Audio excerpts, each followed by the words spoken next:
Bringing people and communities together on seclosounds.org.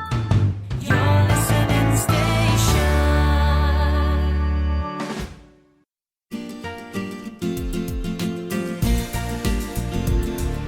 You're listening to the Guinn Travel Show on seclosounds.org. Coming up, we're talking sailing in your own yacht, going on a smaller ship cruise, travel insurance. I have a review on review websites, and I do a brief introduction for finding out about trains on the internet. All coming up on the Guinn Travel Show.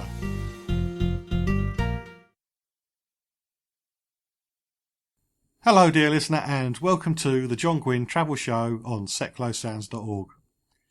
Later on in the show I'll be talking about chartering your own yacht, going on a smaller ship cruise.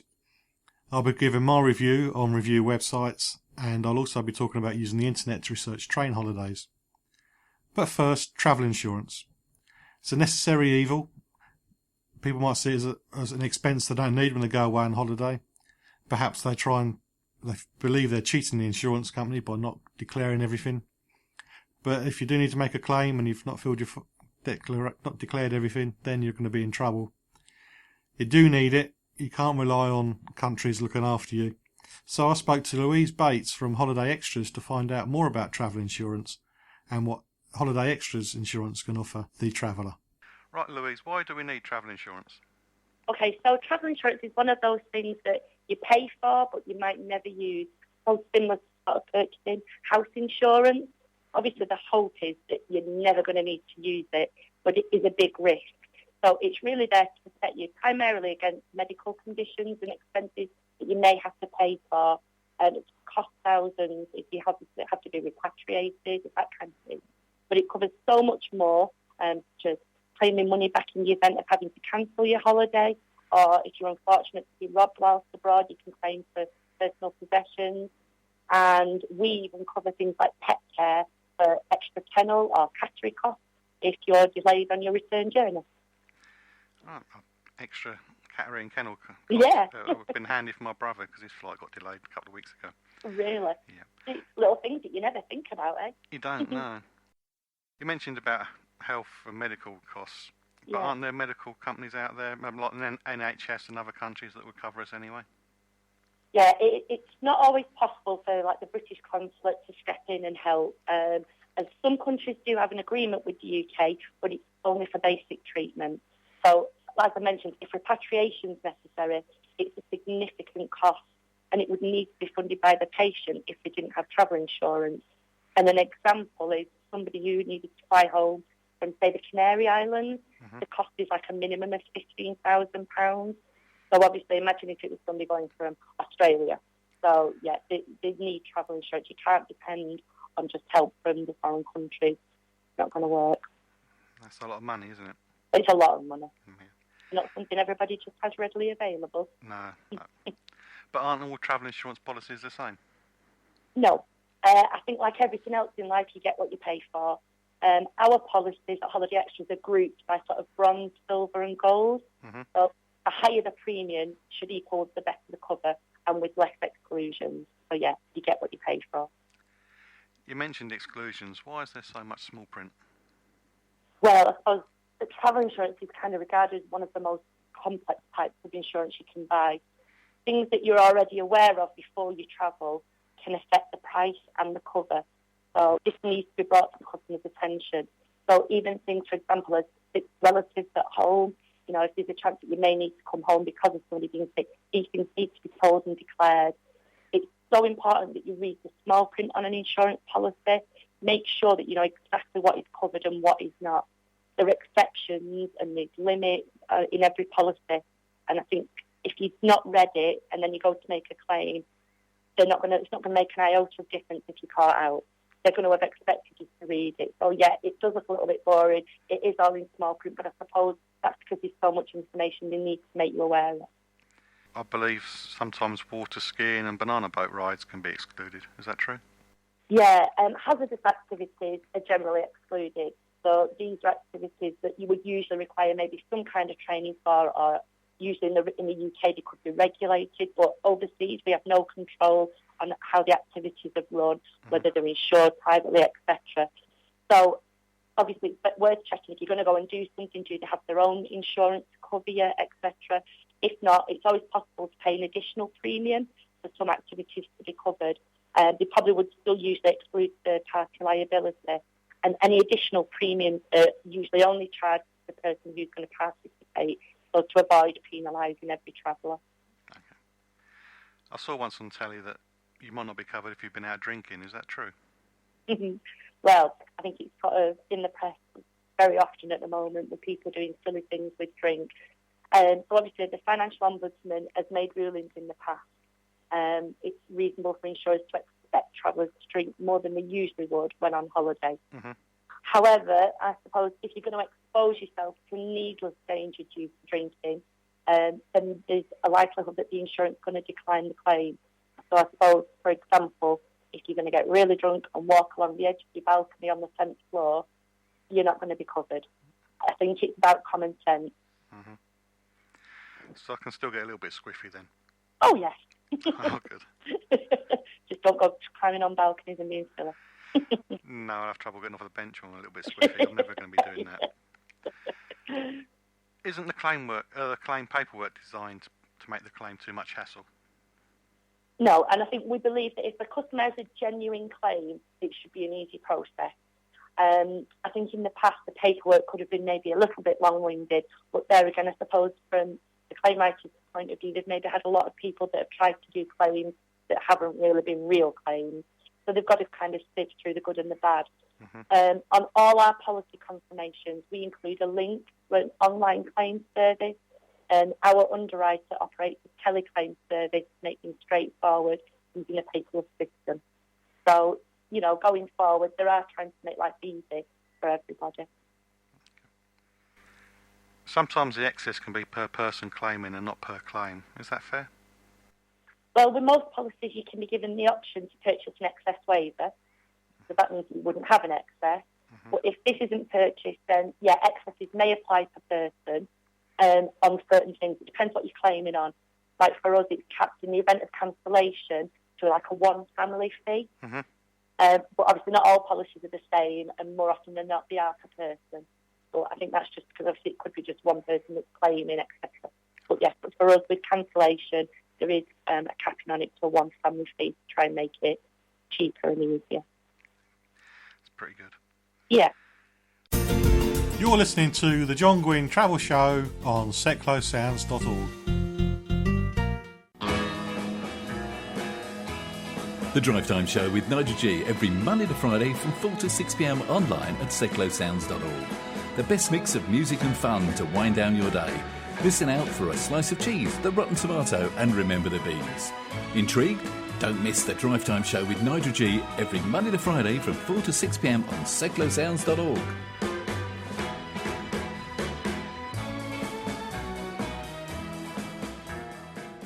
Still to come, smaller ship cruising, sailing your own yacht, my review on review websites, and finding out about trains. But first, back to Louise and travel insurance, and we start off by talking about how important it is to make sure we declare all existing medical conditions. When trying to cut costs on travel insurance, some people don't mention previous ailments or medical treatment. How big a problem is this? Because you, as insurers, you can check their medical records, can't you, if a claim is made? Yeah, it's super important that any medical conditions declared. So in the event of a customer needing treatment abroad, the insurer will check with the patient's GP about the medical history. This mainly, obviously, is to assist the treating doctor in the immediate care of the patient.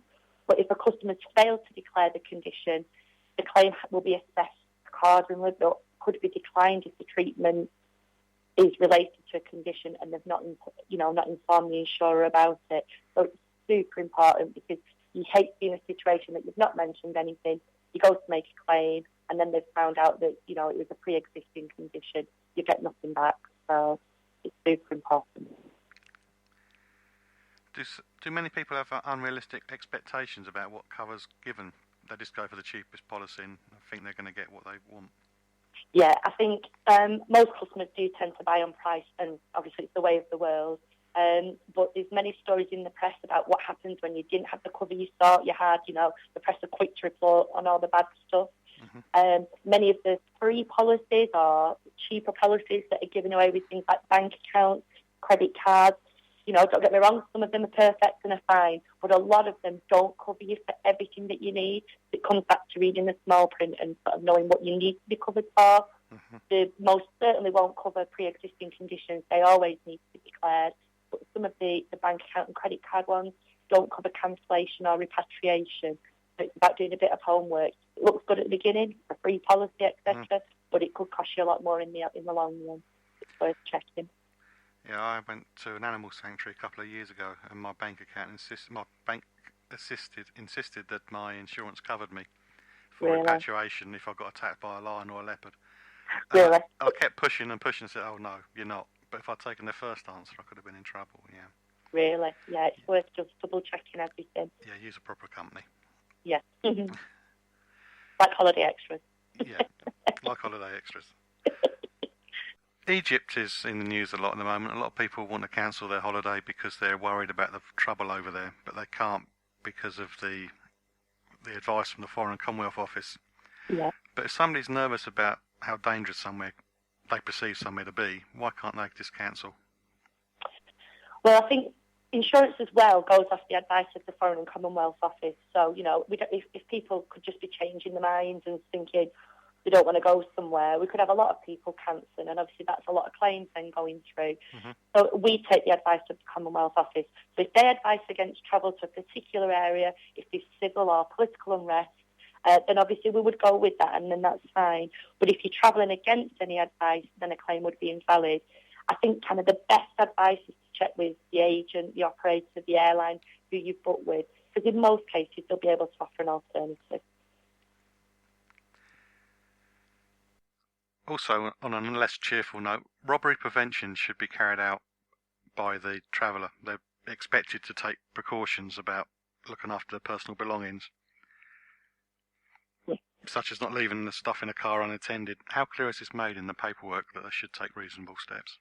Right, yeah, this is clearly stated in our policy wording, but I think it's just a case of being sensible and behaving like you would in the UK. So if you're going to an unfamiliar area, you'd be unlikely to leave your belongings unattended, and also really valuable items should be left at home, or you cover them separately on your contents insurance anyway if they're of high value.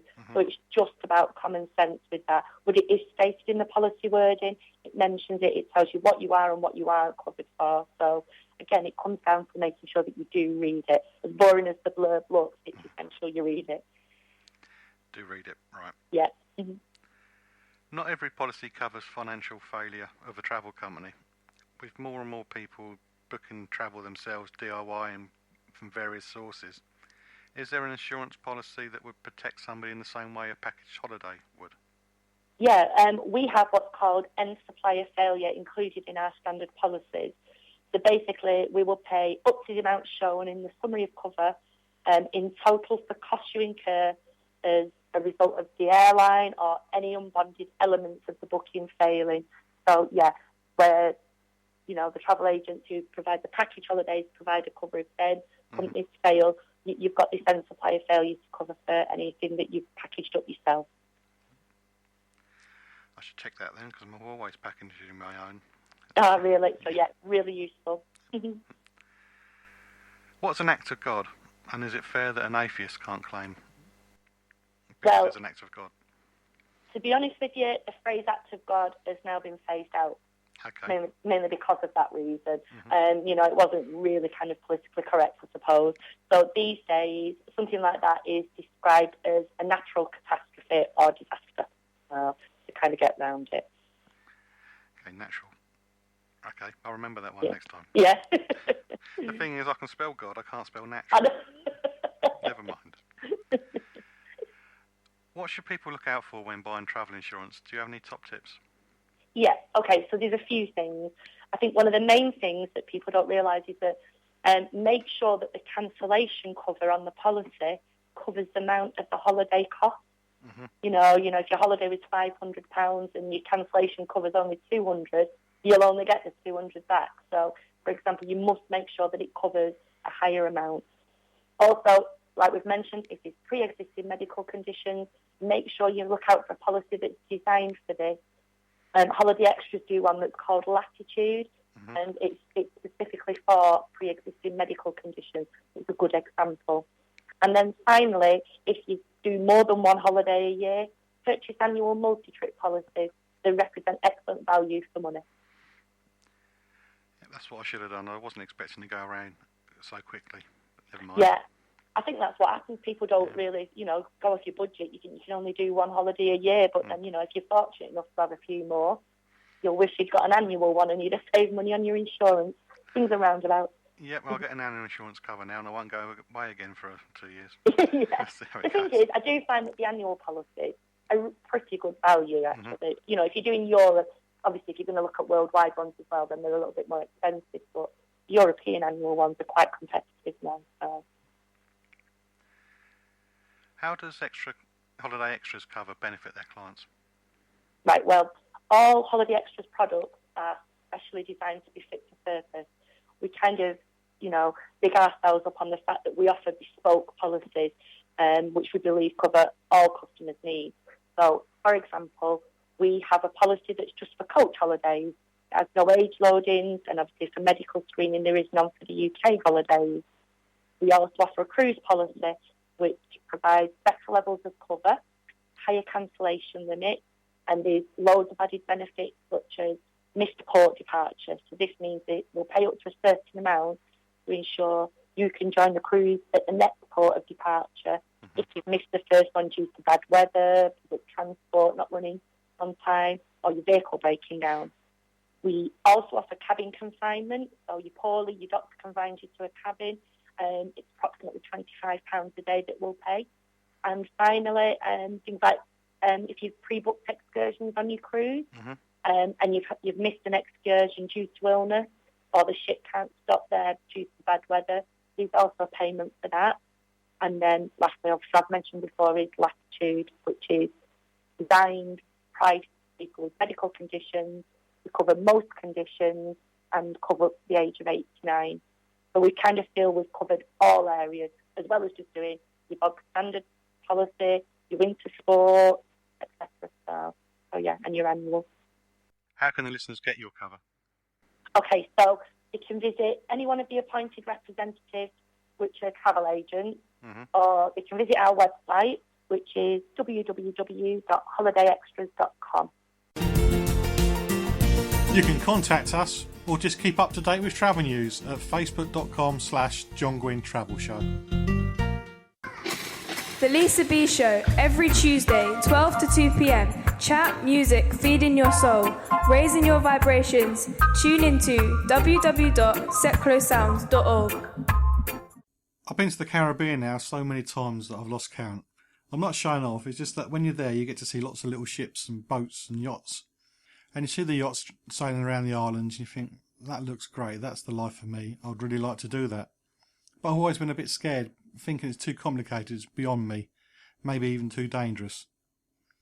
But that's really not the case, and to find out more about how easy it is to have your own yacht, I spoke to Chris Lorenzo from Seafarer to find out what Seafarer can offer the budding sailor and to talk about their offerings on the small cruises as well. So Chris, how popular is chartering a yacht? It's becoming very popular. More and more people, I think, are discovering the joys of sailing, and it's certainly a growing part of the travel industry, without a doubt. Can you just hop on a boat and sail off? You can. If you haven't got any previous sailing experience, you'd need to hire a professional skipper. But you can most certainly just hire and go, as they say. How many hours of training would you need to be able to skipper it on your own?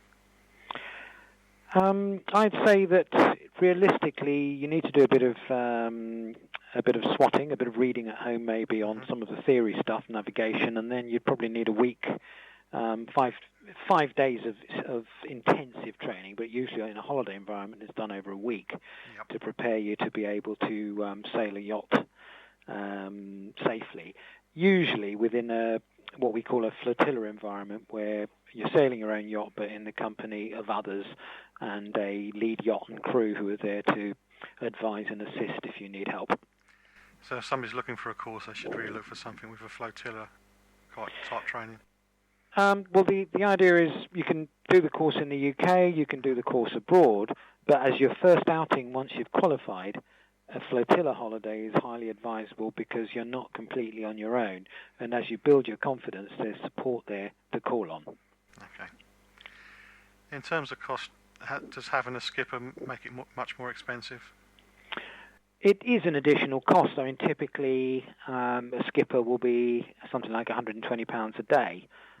So over a 7-night holiday, it's close on £900. Although if you share that between, let's say, a party of 6 people, if your friends or get together or a family, then the cost is not so great. But for the same cost, you can, and less, I should say, you can get the training. So from that point of view, doing the training and getting qualified is a sound investment, as well as great fun, of course.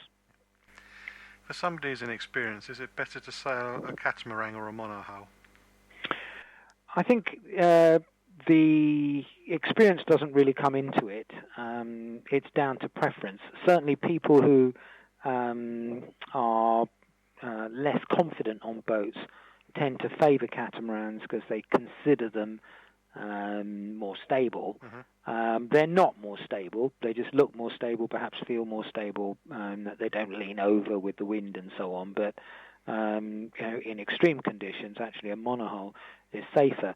I think the advantage is that the catamarans have a lot more space, so they're very, very spacious, being more than double the width. I think monohulls are far more flexible, can go in a lot differing weather conditions, and they're a lot cheaper to hire as well, and to park. If you consider, parking fees in marinas, berthing fees in marinas, catamarans are a lot more expensive than monohulls. Where are the best locations in the world for a new sailor? For a new sailor, I would say I'd recommend the Ionian Islands in Greece. Natural home of yacht chartering, and because the conditions are moderate, no one's going to go out there and scare their crew on the first outing. The weather is moderate, reliable, nice and sunny, nothing scary, beautiful area as well. So I'd say nowhere better for the less experienced. I've seen on your websites there's all sorts of types of holidays. We've already spoken about flotilla holidays, but what's a bareboat holiday? A bareboat holiday is effectively where you hire the bare boat and go. So there are no extras in terms of crew on board. You don't have the lead yacht crew that you have on a flotilla holiday with the various other arrangements that typically you get on a Seafarer flotilla. Bareboat, you just hire the boat and go where you please. Obviously, staying within reach of the base because you have to get back there at the end. But that's the only limitation, that you start at a certain time, take the boat, and have to be back a certain date and time. And where you go is entirely up to you. That sounds adventurous, a bit too much for me. What's the most popular sailing destination you do? I think certainly for UK sailors, the Greek islands, taken as a whole, are without a doubt the most popular area. Obviously, there are a lot of Greek islands, and that means that there's something for everyone. Within the Greek islands, and as a single most popular area, I'd say it is the Ionian Islands, which are the ones with the more moderate conditions. But close second to that would be Croatia, and then the Aegean coast of Turkey. Once you've got more experience, you might want something a bit more challenging. Where would be the most challenging destination for somebody? As far as a charter holiday is concerned, so we're not talking about circumnavigating the globe here, but having a week or two in the sunshine somewhere. I'd say one of the more challenging areas in the Mediterranean would be the Cycladic islands of Greece and the Central Aegean. Very windy, lots and lots of islands to explore, interesting navigation. So that's, I would say, an area for more experienced sailors. I'd say the same for southern Italy, the Aeolian Islands, perhaps chartering from Sicily. That's a fairly challenging area as well. And then further afield, perhaps somewhere like the Grenadines in the Caribbean. Nice area to explore, off the beaten track, consistently good sailing winds, fairly brisk winds, the trade winds that are very, very reliable, can always be counted on. So that's another popular area with experienced sailors. This is Seclo Sounds, your community radio station. If you'd like to volunteer some of your time and skills with Seclo Sounds, send an email to volunteers@seclosounds.org and let us know how you would like to be involved. MK Flyers Online, the fast and simple way to find any kind of business or service locally. Find us at mkflyersonline.co.uk or download the MK Flyers mobile app from your app store. MK Flyers Online proudly supports Seclo Sounds, community radio for Milton Keynes. The John Guinn Travel Show. Checking it out before you check in on seclosounds.org. Another bit to do with holidays is travel insurance. Can it be expensive to insure yourself on a trip like this? It's no different to standard travel insurance. Because this isn't competitive sailing, it's a standard policy. In fact, a lot of standard travel insurance policies will cover you on a sailing holiday on the understanding that there's no racing involved and you're not going more than 12 miles offshore. And typically when you're island hopping, coastal hopping, etc., that's the kind of distance you'd ever be away from landfall. So, no, I'd say the same as standard holiday insurance.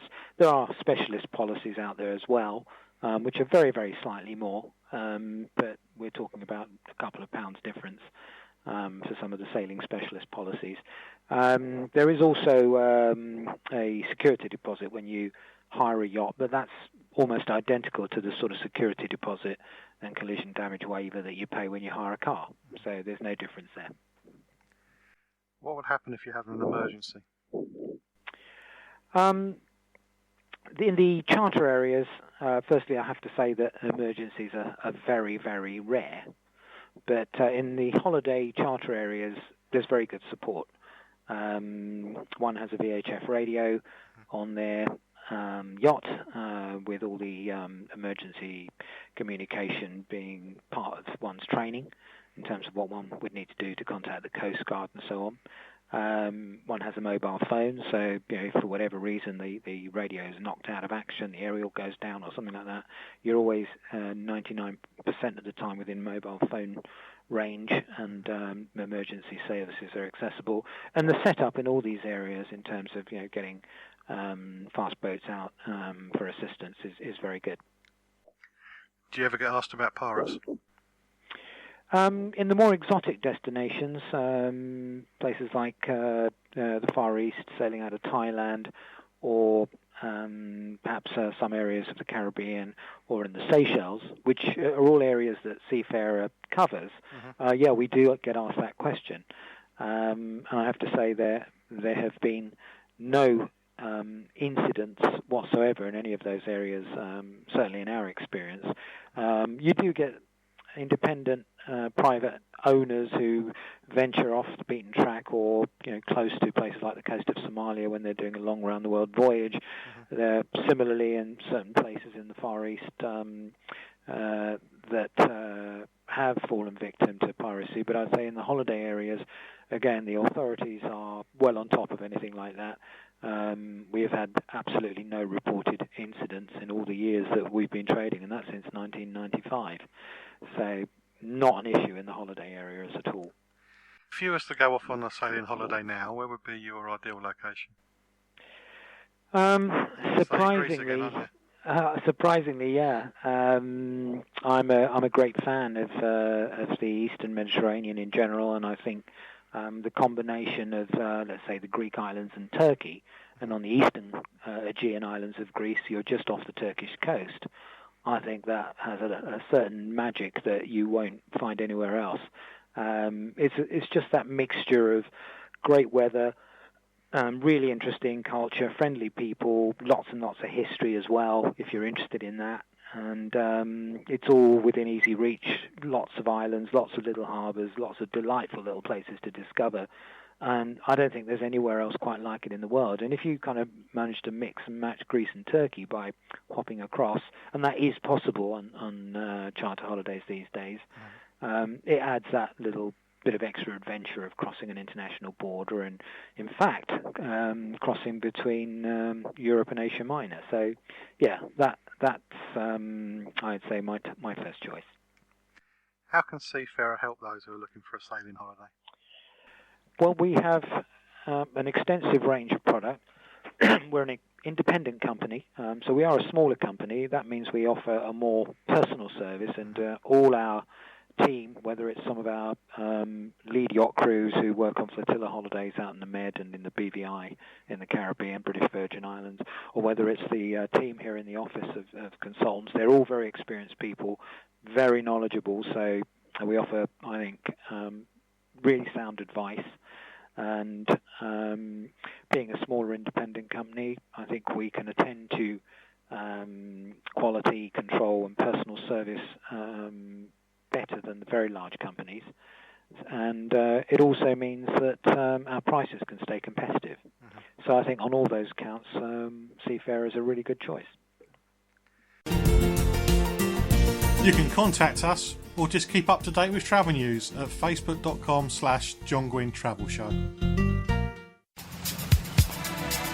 Hello, I'm Jim Cleland, and every Thursday between 12 and 2 p.m. on Secklo Sounds Radio, you can hear all things MK, where I will be bringing you local news, weather, traffic and travel, what's going on in Milton Keynes, and stories to make you smile.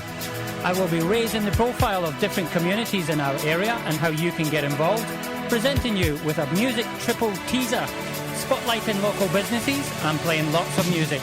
Join me, Jim Cleland, for all things MK every Thursday between 12 and 2 on Secklo Sounds Radio.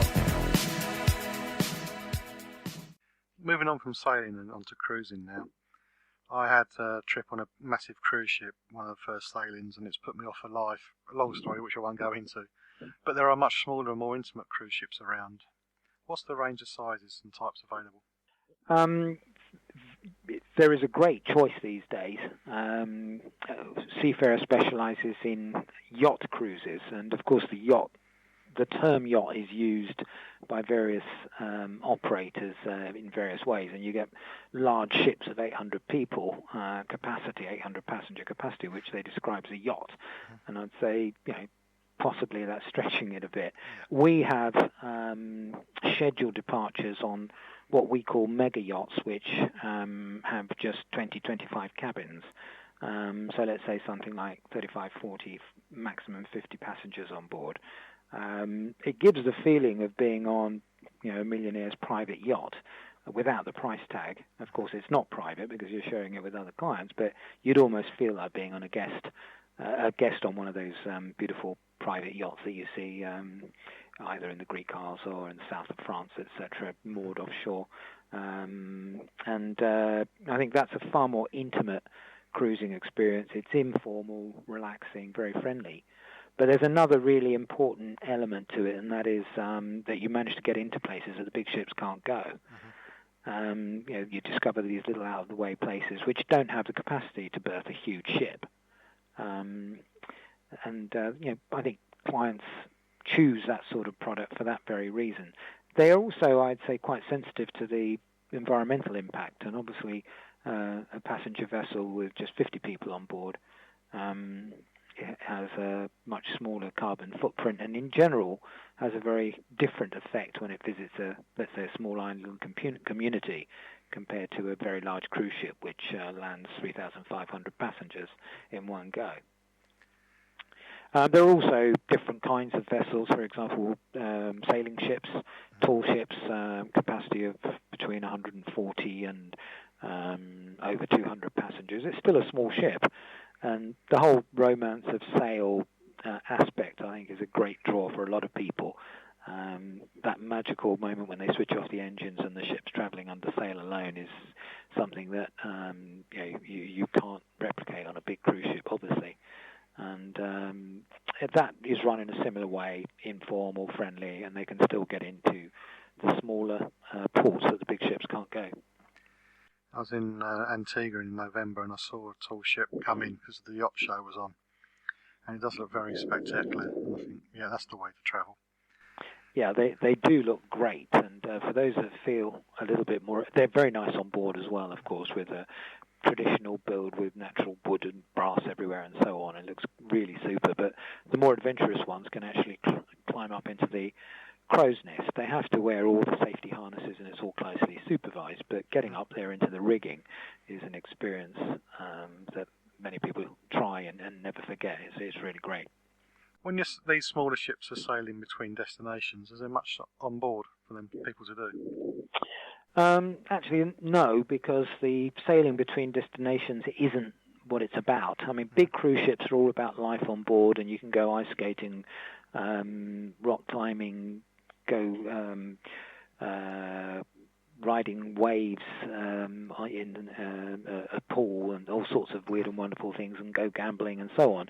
The smaller ships are more about exploring the places you go to, so often they'll get the crossing to the next island or the next port of call out of the way in, say, 3 or 4 hours, which is fine because, you catch up on, you read your info book on where you're going, you sunbathe a bit on deck, they might drop anchor somewhere and you go for a swim off the swimming platform at the back in a lovely little bay or cove somewhere, totally private and pristine, crystal clear waters. And then you arrive in the next port of call, and it's all about having the time to go off and explore in an unhurried way. And that's the big attraction. So whilst they look great and they're great to be on board and it's very friendly and meal times are kind of like a private dinner party, it's not about life on board. It's more about the exploration and having lots of time to explore in the various little places you go to. In terms of price, how does per person price on a smaller ship compared to being on one of the mega floating resorts? It's surprisingly affordable.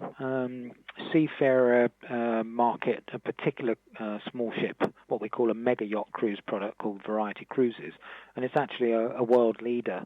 Variety Cruises is the largest small ship operator of its kind, with 11 cruise vessels. And it's surprisingly affordable. People would expect to be paying £4,000 and £5,000 a person for a package with flights and so on. And on selected departures early and late season with early booking, you can actually travel under £1,000, which is remarkable on a luxury product like that. I'd say the average price in the Mediterranean is well under £2,000 per person.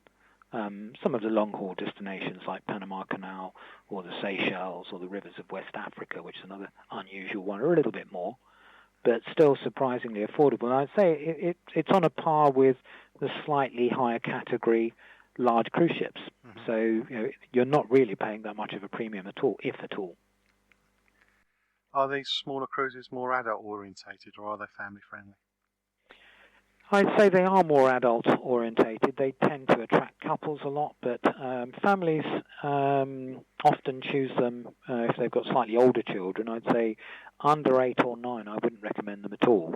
But with slightly older children, I think busy families these days who don't get time together favour this kind of holiday as a means of spending time together and doing things together. So if you're looking for lots of activities on board, then no, there won't be anything.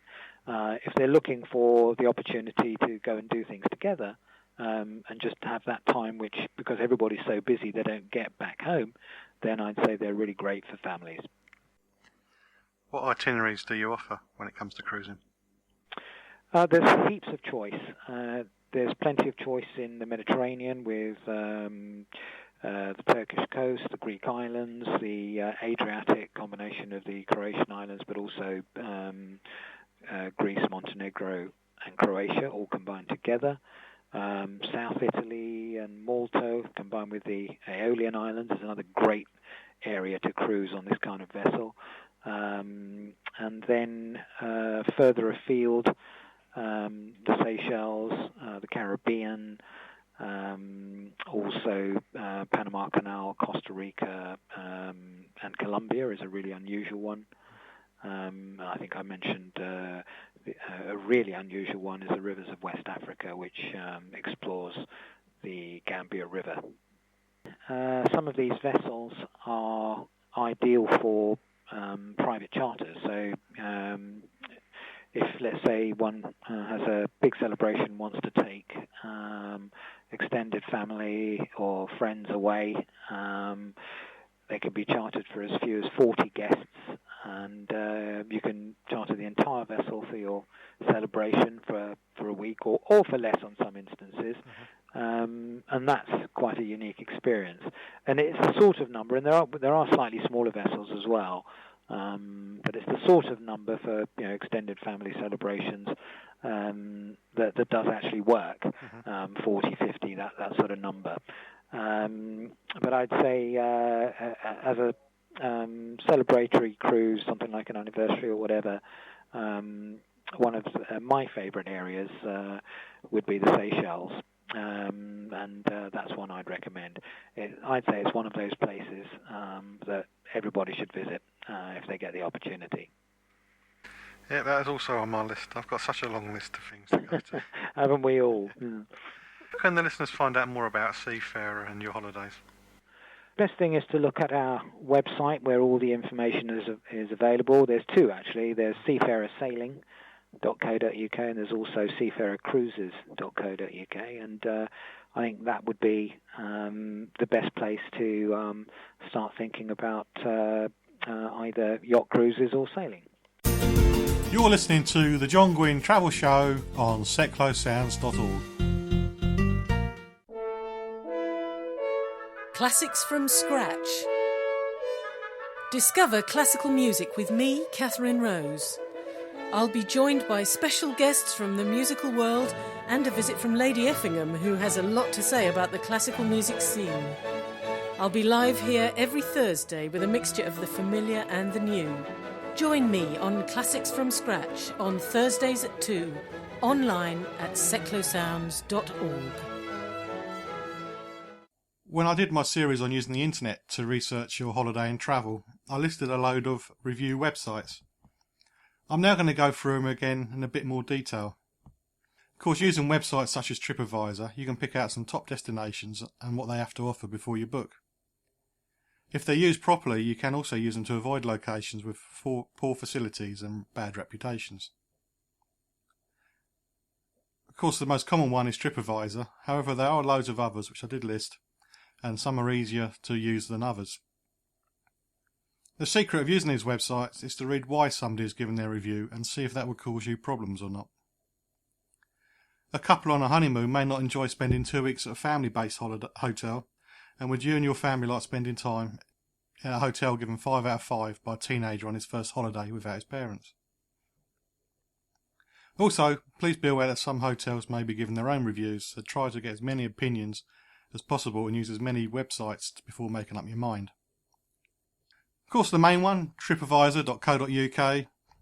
The website has around about 30 million visitors a month and around over 10 million reviews on destinations and hotels throughout the world. Reviews are listed by submission date and not by the rating, but this allows you to build an opinion of the running of the hotel over a period of time.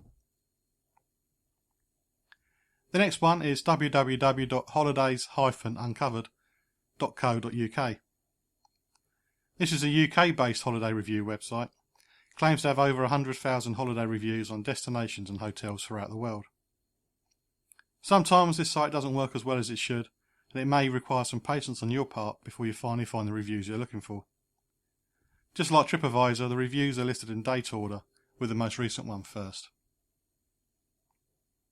www.holidaywatchdog.com provides travel and holiday reviews of hotels and accommodations worldwide, with hundreds of reviews being added each week.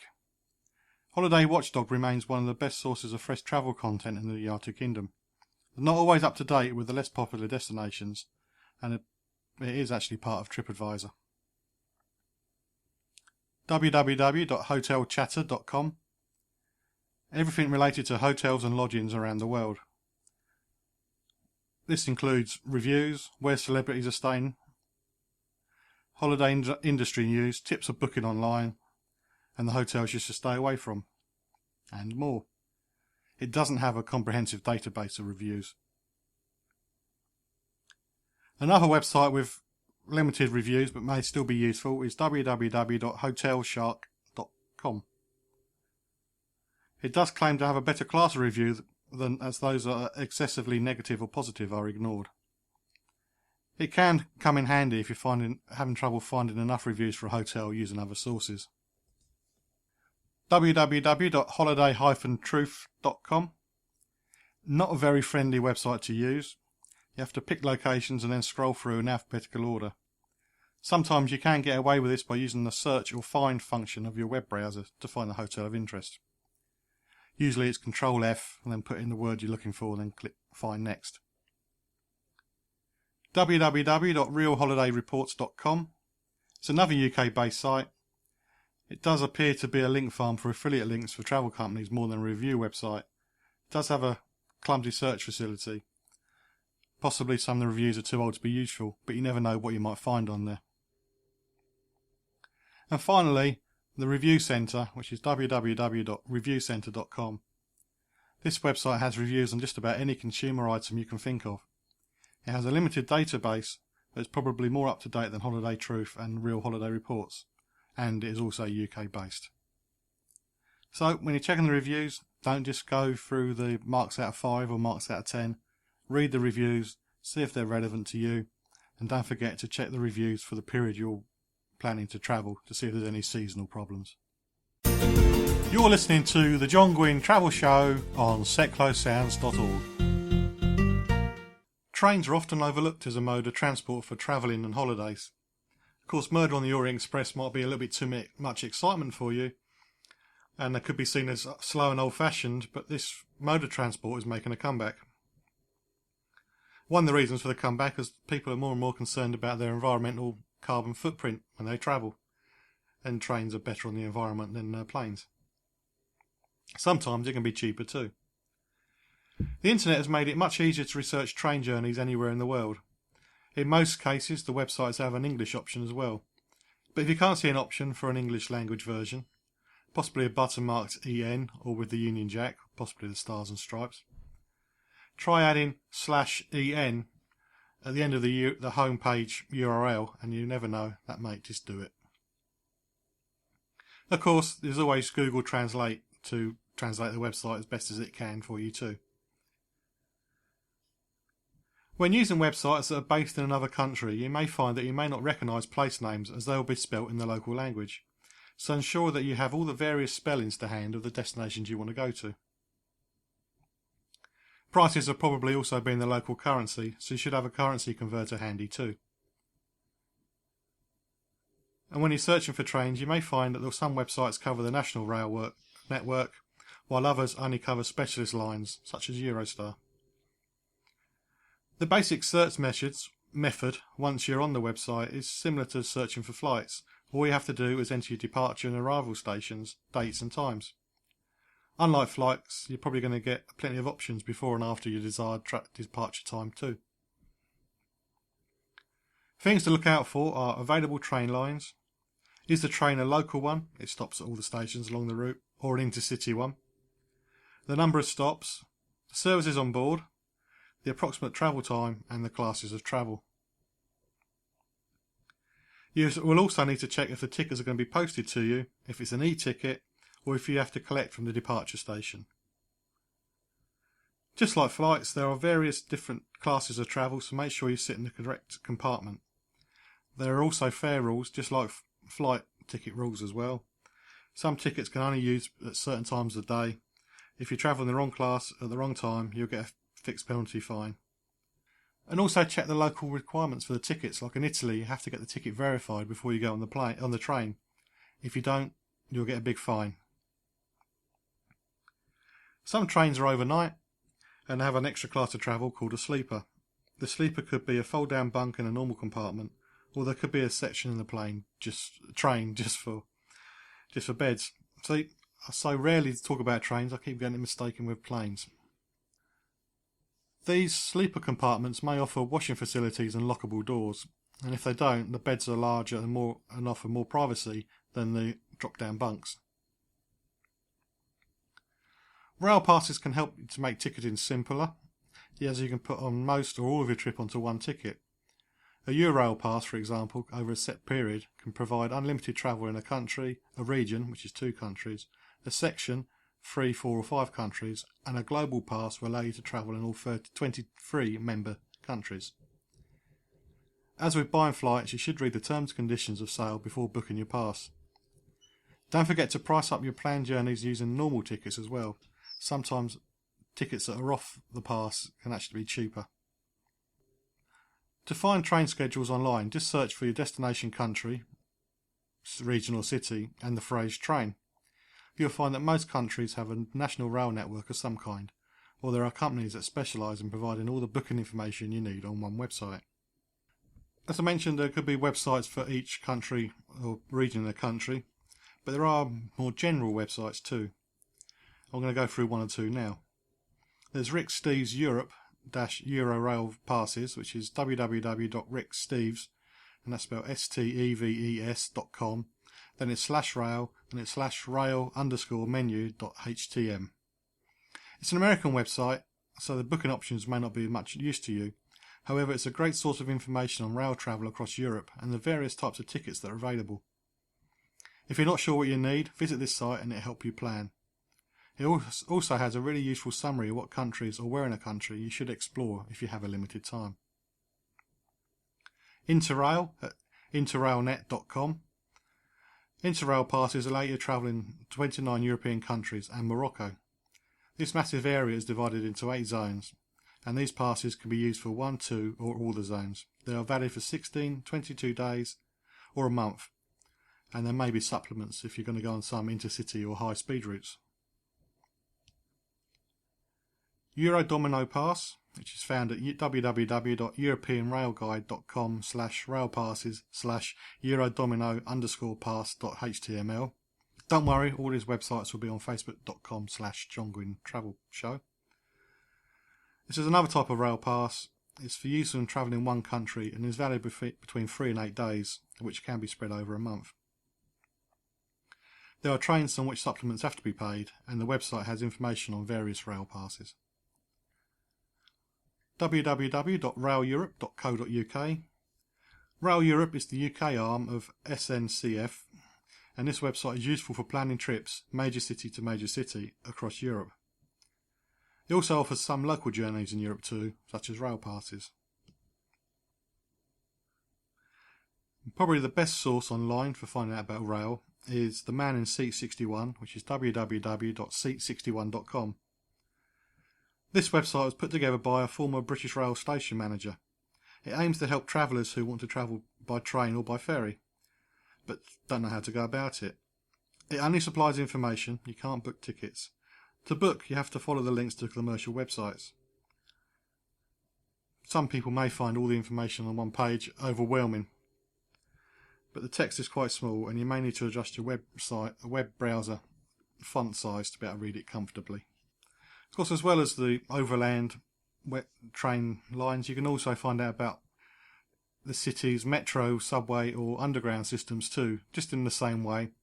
Find out how to get tickets, what they're valid for, what the routes are, and you can plan it all before you go. If you have travelled over trains this summer, please do let me know at facebook.com/John Guinn Travel Show. Thank you again for listening, dear listener, to the John Guinn Travel Show. I hope that you found the information useful. Don't forget that any website mentioned in today's show will be posted on facebook.com/John Guinn Travel Show. You can use this page to contact the show. Please let me know your own personal experience of using review websites. Have you ever been led astray by a review? Do let me know. Also, if you want us to investigate anything, any aspects of travel, find out from any particular company, again, use the Facebook page, let us know what you're after. We are all volunteers here on seclosounds.org.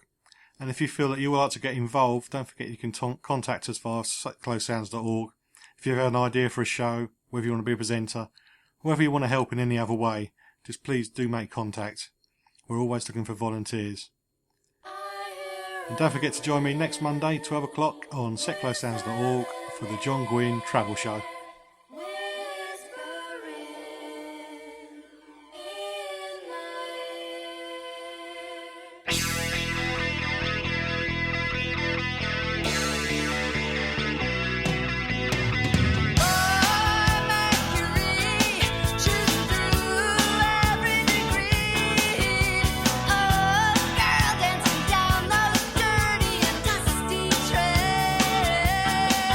Take it hip to hip.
MK Pulse proudly sponsors Seclo Sounds. MK Pulse is Milton Keynes' local magazine, bringing helpful information on food, health, fashion, money, travel, culture, and much more to 66,000 readers every month. Plus news, views, and what's on from around the city. If it's happening in Milton Keynes, it's in MK Pulse, and it's available online at www.mkpulse.co.uk. MK Pulse and Seclo Sounds, the heart and soul of the city.